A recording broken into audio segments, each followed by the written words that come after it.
I do want women to know that there is an alternative to suppressing their bodies with hormones, that they can see their body as a good and they can live in that body holistically. Totally. Oh my gosh, it's amazing. Join co-hosts Jamie Rocci and Teresa Kenny as they educate women about the beauty of the feminine design and empower women to take charge of their health. They're going to be so amazing. You're going to be so empowered by understanding your feminine genius and your hormone genius. I don't think I could live my whole life knowing this and not sharing it with anyone. Hey everyone, and welcome to the Hormone Genius Podcast. I am here with my co-host Teresa Kenny, and we are also here today with Jess Reynolds. We're really excited to interview Jess Reynolds today because we're going to be talking about a very important topic, HG, so Hyperemesis Gravidarum. And so again, this is a super important topic, especially if you yourself have suffered from HG. That's what we're going to reference this as throughout the podcast because it's a bit easier. But Jess is going to be, again, talking about this topic, and her background is in holistic root cause care. She has a master's degree in anatomy, and she's board certified in holistic health. So her work bridges deep physiological understanding with nature-based wisdom. So we love that, especially in regards to preparing for pregnancy, if that's your hope and goal. And then thinking about, if you've had HG in the past, you've heard of friends who have in your life, and it just really interrupted their flow of their well-being, then this is an important topic, of course, to pay attention to. So Jess, welcome to our show today.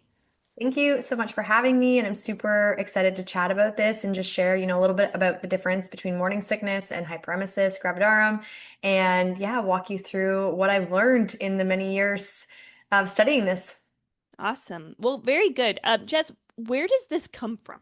Did you have your own experience with severe nausea in pregnancy? Is this what kind of turned you on to this topic?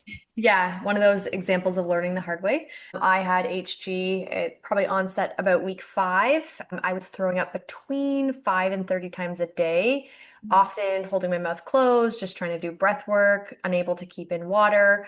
I'd lost about 20 pounds in my first trimester, been hospitalized many times. Of course, the solution was just, here's a medication, we'll try this medication and IV fluids, and I really didn't get any sustainable relief. However, just with my background and my tenacity to know the why behind everything, I was able to create a plan for myself and end up reversing my HG. I only threw up once 3 days after implementing my plan, and then I was never sick again.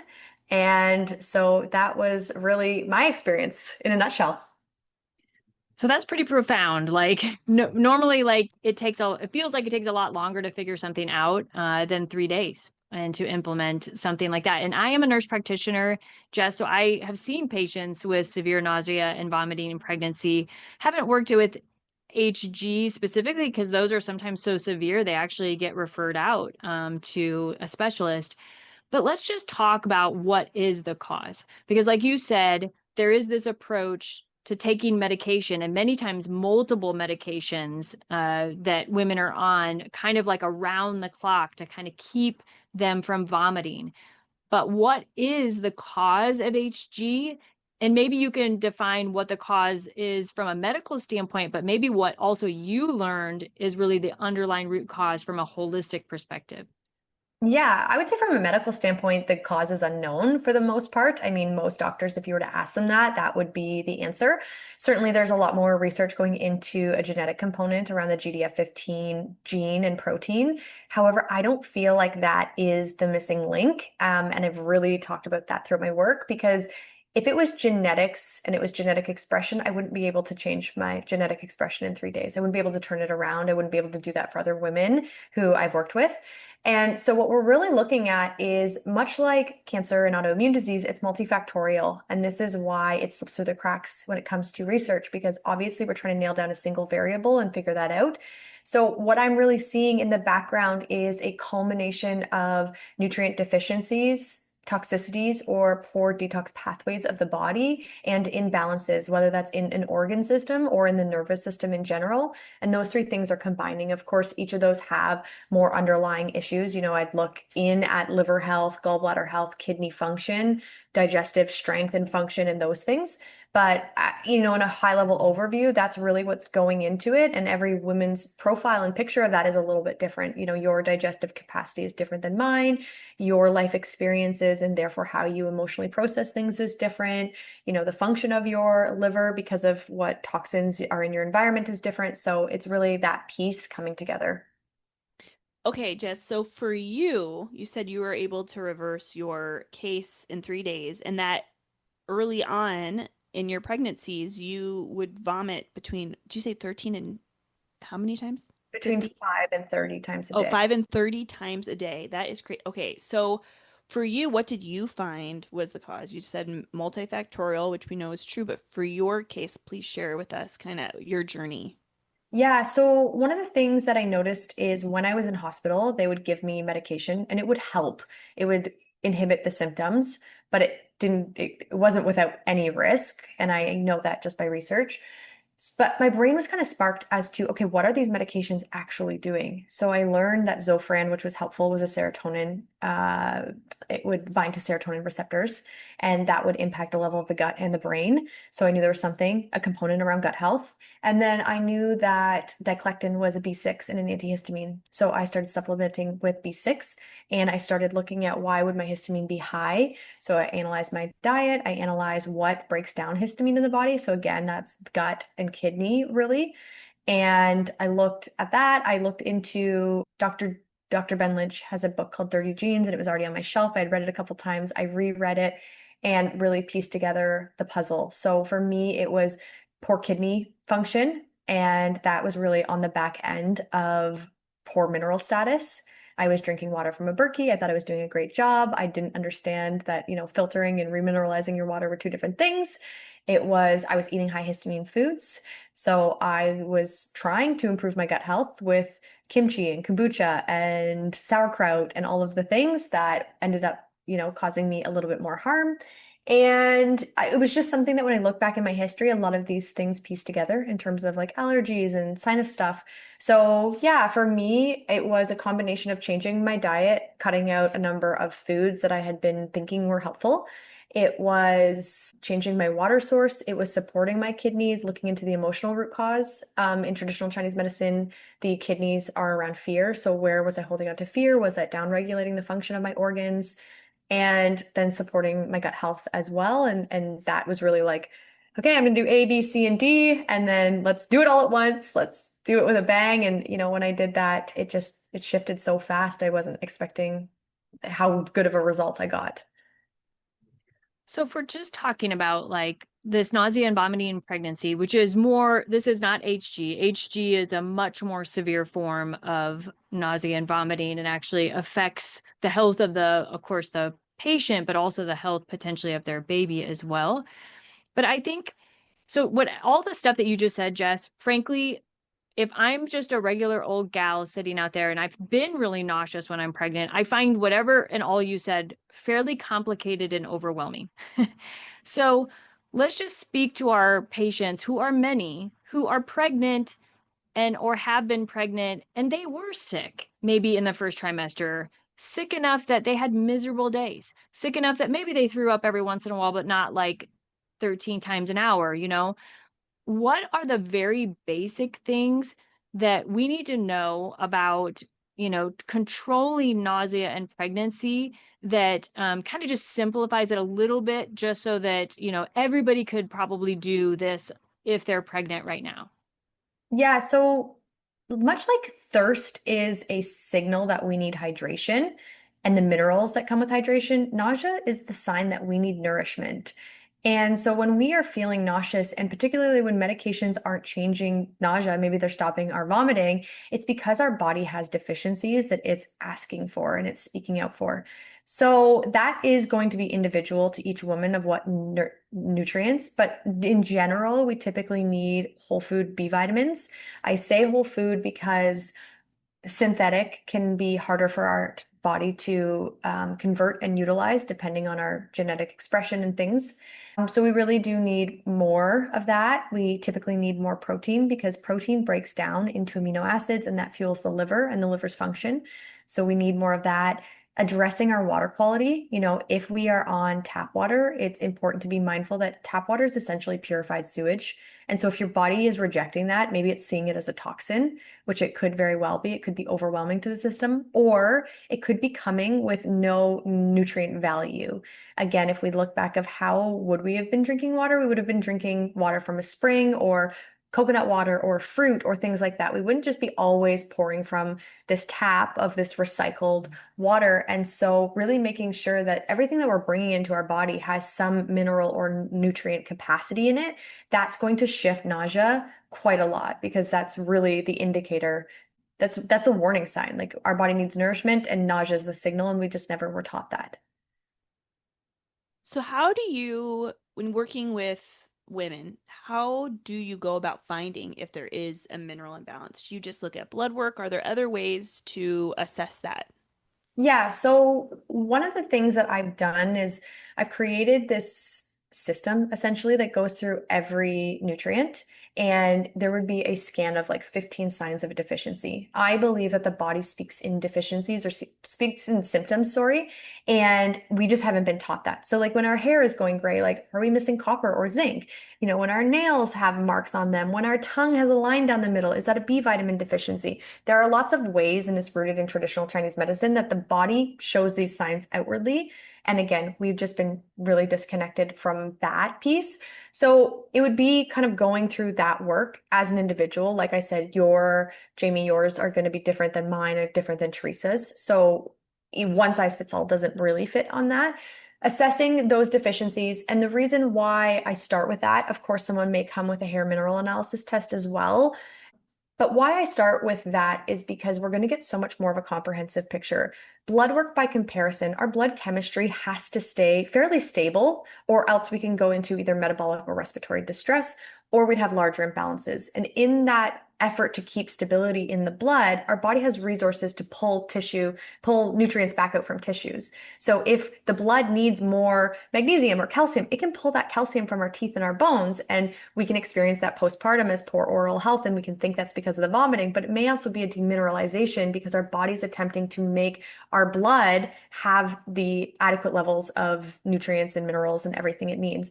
So when someone's coming and asking, like, what blood work do I do? It's like that blood chemistry changes in a minute, let alone now it's weeks or months old, and it doesn't tell me anything but your tissue levels. So you may have supplied the blood, or you may be giving to the baby, but now your body in its tissues doesn't have that insurance policy, doesn't have those backup reserves anymore. So since we're talking about nutrients and minerals, I'm going to stop for a moment and give a shout out to our podcast partners. We Heart Nutrition is one of our podcast partners who fills the gap when it comes to nutrients and minerals and vitamins. So of course, we want people to know where their deficiencies are, but a lot of times we generally just need a good multivitamin, a good supplement that's going to hit all of our needs. And We Heart Nutrition, they have plenty of options for multivitamins with minerals. They have probiotics. They have immune support supplements. We really want you to check them out. WeHeartNutrition.com, and you can get 20% off of the code GENIUS. Also, in regards to gut health, we have Wonder Cow. And Wonder Cow, Jamie and I have been on a quest to support our immune systems this winter with colostrum. Colostrum is that milk that comes as the first milk from a mammal, and it is filled with antibodies and good things for the body, including minerals and vitamins as well. Wonder Cow colostrum products are amazing. They've got gummies now, and they're coming out with new products. You can go to wondercow.com. Use also the code Hormone Genius for 30% off a subscription or 15% off your first order. And lastly, we have Grazing Beauty tallow. We're going to stay in the cow area. So tallow is great for the skin and also great for your lips. And they have amazing magnesium-based tallow for muscle soreness. GrazingBeauty.com tallow. You can get 10% off with the code. Also, it's Hormone Genius as well, right, Jamie? So we've got 3 awesome sponsors for this podcast today. Please check them all out and, give them a review, because we believe, Jamie and I, that they are awesome products as well. Okay, so Jess, I want to go back to HG, and I want you to help our listeners understand, how do they know if their vomiting and nausea with pregnancy is just the run-of-the-mill? When does it really push over into that severe area where they would be classified as HG hyperemesis? Yeah, I think that's a really important distinction. And, if you're looking at the Her Foundation or you're looking for a more objective way to know if you're falling into the category of HG, it would be that you're vomiting more than 3 times a day, you're dehydrated or malnourished as a result of not being able to eat or hold in food. Typically, there's a weight loss of 5% or more, and you would describe the nausea as debilitating. That differs from the experience of routine morning sickness, which would really be, on occasion you're getting sick, your nausea is happening every day, but it's not stopping you from being able to participate in your life. So I think that's really the piece. And you don't have to, in my opinion, fall all the way into a severe form of HG to want to get support. I think if your symptoms are impacting your ability to show up in your life, they're impacting your ability to nourish your body and your baby through this season, there's implications of that, and it's worth considering supporting your body through that, even if you're not to the extent of needing consistent medication or symptom management. Okay, so this is super helpful, but I want to spend a little bit more time on just the morning sickness element. So, the majority of women have morning sickness. I mean, at some point in their pregnancy. And again, you just gave a really nice overview of how we know it's HG versus morning sickness. But is it true with morning sickness, and might it be true with HG, that if you make sure that you prioritize your protein intake? It's always what I was told when pregnant, like, you know what, Jamie, you need at least 80 grams of protein a day. This was before the protein craze, like 15 years ago or 13 years ago. You need to make sure, it'll help with morning sickness. And I can say I had some morning sickness, but not a lot. I mean, I just really prioritize my protein, and that was the one basic simple thing, and staying hydrated and not eating a bunch of garbage. You know what I mean? So would you say that is do you feel like that is true and accurate? Has that changed? Are there nuances, which I'm sure there are, but let's kind of focus on protein and morning sickness and then lean into even its effect with HG. Yeah, I think absolutely. One of the things that people don't understand is that each organ system has requirements for specific nutrients to carry out the function. And so the liver is primarily driven, especially in phase 2 of detoxification, by amino acids. Amino acids are the breakdown of protein. So what that means in layman's terms is your body requires the smallest building blocks of protein for your liver to be able to detoxify and for your liver to carry out its functions with bile, which are involved in your nutrient absorption. And if you do not have that, your body isn't going to be doing that second phase of detox, which means the waste products that your body basically tags and identifies as, hey, this is garbage, let's take out the trash. The second step is actually taking out that trash, which is phase 2. And the body can't do that when it doesn't have protein. So when you're asking and encouraging a high protein diet, you're really supplying the body's detox capacity as well as the body's bile strength, which is key in being able to digest nutrients out of fat. So your vitamins A, D, K, and E. So that is one of the reasons why we're in a protein deficient state. You're not going to be able to detox as well. So your toxic burden is going up. You're not going to be able to absorb fat soluble nutrients as well. So your nourishment is going down. And it's that scale that starts to tip that we really see involved in both morning sickness and in HG, just obviously to different severities, depending on which one we're talking about. So what is it about the first trimester that makes you want to do the exact opposite of that? You know what I mean? Like, I feel like in general, even with my patients, I'm like, do your best. It is important to prioritize protein, but sometimes all you can get down is a cracker or some cereal. You know what I mean? Yeah. And because you said intuitively the body knows it needs nutrition, and you're saying protein is the most nutrient dense foods we can eat and gets us those fat soluble vitamins and those amino acids. But yet it's almost as if the body is like, I don't want those. I don't want eggs. I don't want meat. It all sounds terrible. So is that like our body's supposed to be getting it? We just want to crave the other way? Or is there any sort of a reason for it?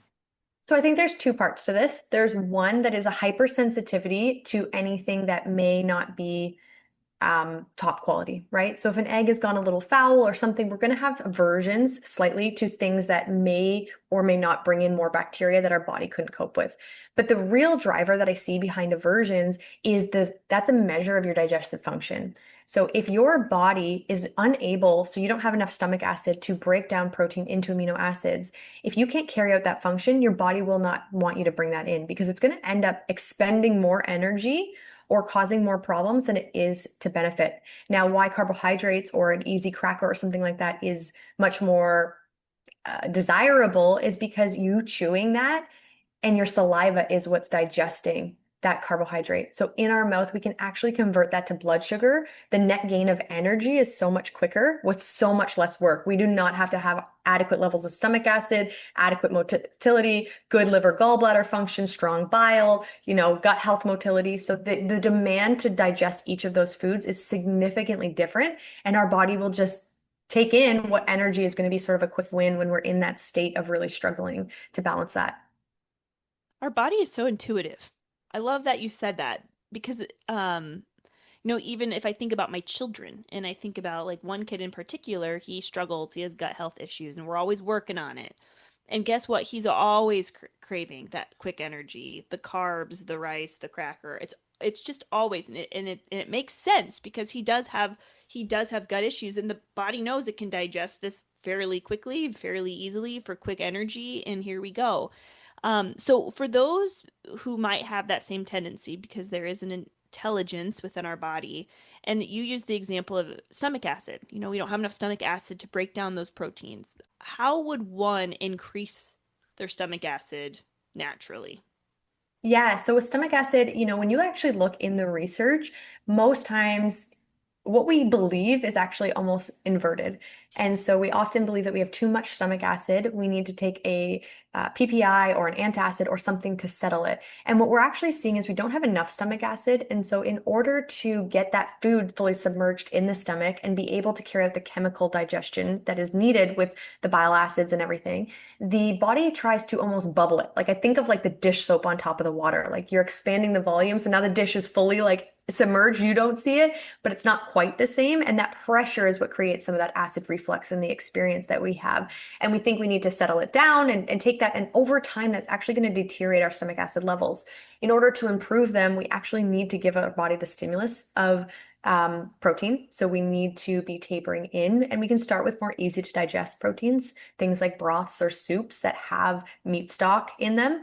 We need to manage our stress because stress is a depletion factor when it comes to it. Certain blood types can also be. I think one of the easiest, quickest things that anyone listening could do right now is we need to interact with our food before we eat. So we actually have all these senses. Our hands have so many senses, and now we're eating with utensils. Our nose, smelling the food, feeling the food, preparing for the food. That is all information that our body is taking in about the type of food we are about to eat, the type of digestive enzymes, bile, pancreatic enzymes, hydrochloric acid, all of those things are going to ramp up. And we're in sort of this culture where it's like fast food or quick eating, meal prepping. It's like the body had no concept of what was coming in, and then it was just food and it wasn't prepared to digest. So we can really prepare by seeing, smelling, and interacting with our food. I don't think anyone's ever brought that up on our podcast before, Jamie. I think that's a really good point, and also just the nature of people need to slow down, interacting with our food. When you first said it, I was like, well, that's weird.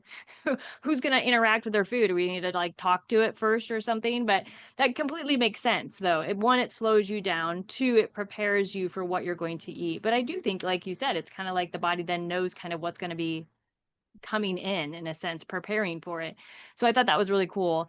I do want to know, and it sounds like most of what you kind of do, Jess, is help people learn to, kind of heal from food, restore from food, restore from things that are the most holistic kind of possible. But I would like to ask, is there any supplements that are helpful for specifically nausea in pregnancy that you do recommend, besides just kind of changing the diet and that sort of things? Is there kind of simple supplements like B6 we know is out there? Do you recommend that? Is there certain forms of even B6? Because we know there is pyroxidine plus the broken down version is P5P. So what guidance do you give in regards to supplements? Or is there cases where you do still think medication is helpful?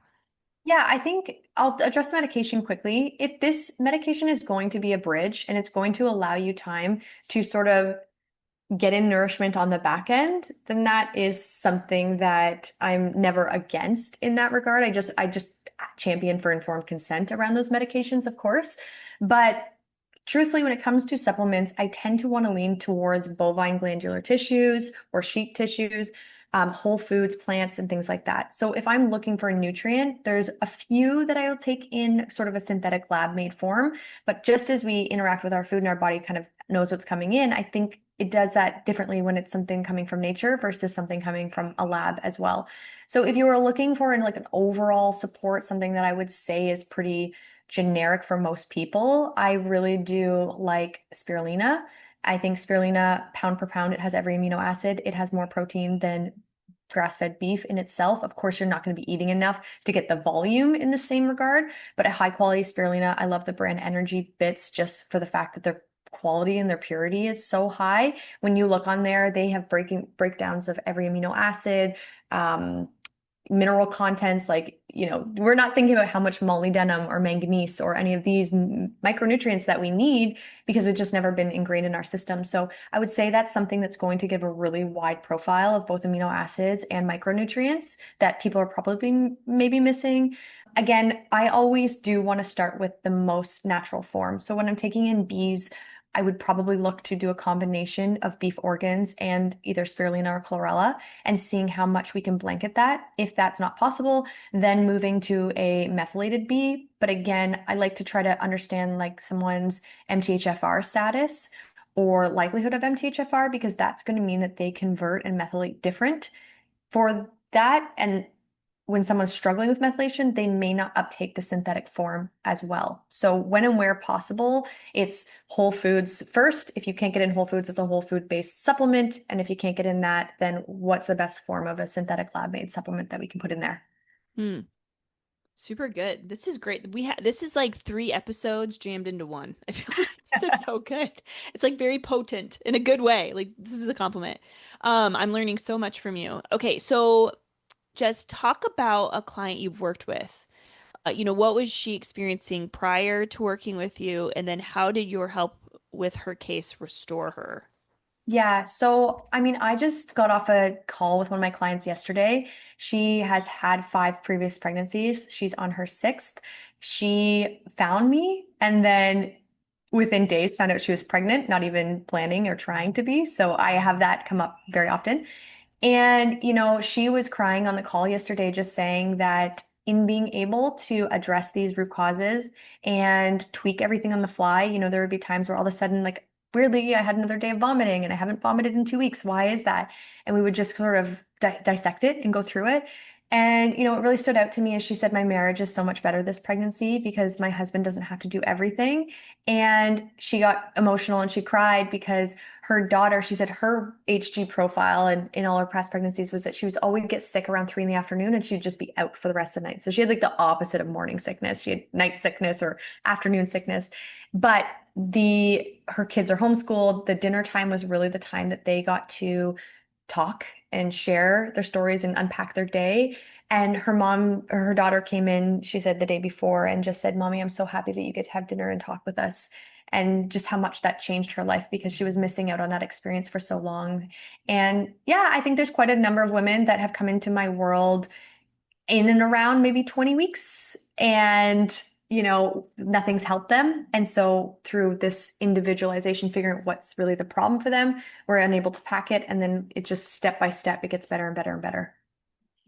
This is life-changing, really, because being sick when you're pregnant and then also having to care for children or be a wife, is so difficult. Motherhood and the sacrifice that women's bodies go through is you just can't say enough about what women really take on in creating human beings, and we just can't state that enough, really. It's such an incredible power we have, but also a sacrifice because our body is literally growing a second human person. And then we nourish and feed that child when it comes into the world, and we care for our children until they go off and on their way. So just want to say, thank you, moms out there. Thank you for taking that on.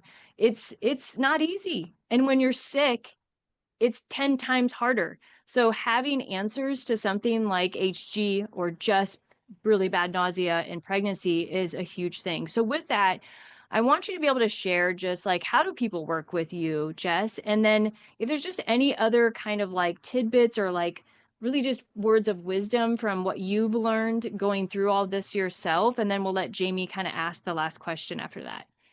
Yeah, I would say like one thing that's really shifted in my work is obviously I came into supporting the women who are actively pregnant and sick.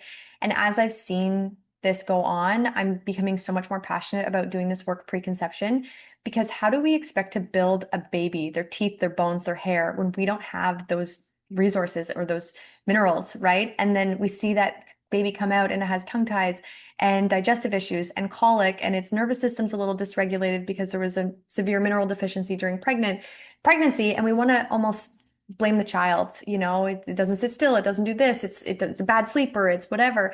And it's like we change the world by changing the foundation of that child. And so this is why I'm so passionate about doing this work in preconception and really addressing as many of these factors as possible beforehand, so that becomes the foundation of health that the child has to come into this world with. And yeah, in terms of working with me, I mean, everything that I pretty much do is centered around Instagram. My Instagram is born_from_her. I work with both pregnant women and preconception women. Of course, you can probably sense my passion for trying to get this as early as possible. And everything that I share, I try to post out a lot of content. I try to do a lot of these podcasts and just really share this message, because I want women to believe, just as you mentioned, that women are already going through so much, and to then hold a lot of guilt or shame or I wish I would have known because they didn't have access to this information it touches my heart quite a lot. So yeah, that's really, I guess, the sentiment, that I just want women to know that there's other ways that we can support their body, and that in doing so, it just takes a weight off of them that shouldn't even be there in the first place. It's so beautiful. And so many women and couples, they may desire desperately for more children. They've always thought about having many children, but they had one, and the gal struggled with HG, and she just cannot mentally get her head wrapped around kid number 2, like fearful. I'm going to share a quick story, and then I'm going to ask you the last question. A couple weeks ago, I was asked to speak just in a nearby town at a mom's group, at like a small little church mom's group thing. And I was talking about the cycle, and I was, giving them information about their period and what should be normal within the cycle, this and that. And this gal came up to me after, and I could tell just by looking at her eyes were very dilated, and she was in fight or flight. I could just tell. And so I sat down and talked to her, and I said, tell me what's going on. She was like, I wasn't going to come today, but something told me to come, and I think I really need help. And I could just tell, she's like, I'm on birth control. I can't be off birth control, but I feel really bad, like very bad. I don't feel good. I can't be the mother I want to be. And I said, what would be the worst thing if you got a birth control? Well, I'd get pregnant. Okay, so tell me about that. What are you so afraid of getting pregnant? And again, we've been talking for a while. So she's like, I cannot get pregnant. I was so sick. I said, if you weren't sick, would you be as scared of getting pregnant? No. So it changed her whole life. Just like you said, it changed the way she parented. It even changed her physiology. I could tell. You know what I mean? I'm like, holy moly. Even if, maybe it wasn't in particular caused by birth control or whatever, but the fact that she was on it and that there's so much fear just wrapped into it, our whole conversation. And so I think about that a lot. I think, is this forming our family's decision? And is there a way? Is there hope? And the answer is yes, there is. So Jess, I'm so glad you're here. And that you shared your story. And I really pray that people who need to reach out will to Jess. Okay, I'm going to ask you the question I ask every woman we interview. What do you wish every woman knew about her hormone genius? Everything that I teach, everything that I share is centered around how nature impacts our body and our biology, and how the more that we can align with that, the more easeful our experience in our body is going to be. So we don't recognize that we have so many drivers, the sunlight, the time spent outside, the grounding, like there is so much that our body is just naturally meant to sync with nature. And the more that we can get back to that, the less we're going to have to chase these symptoms, the less we're going to have to struggle. So yeah, I would just share that little piece. Awesome. Thank you so much.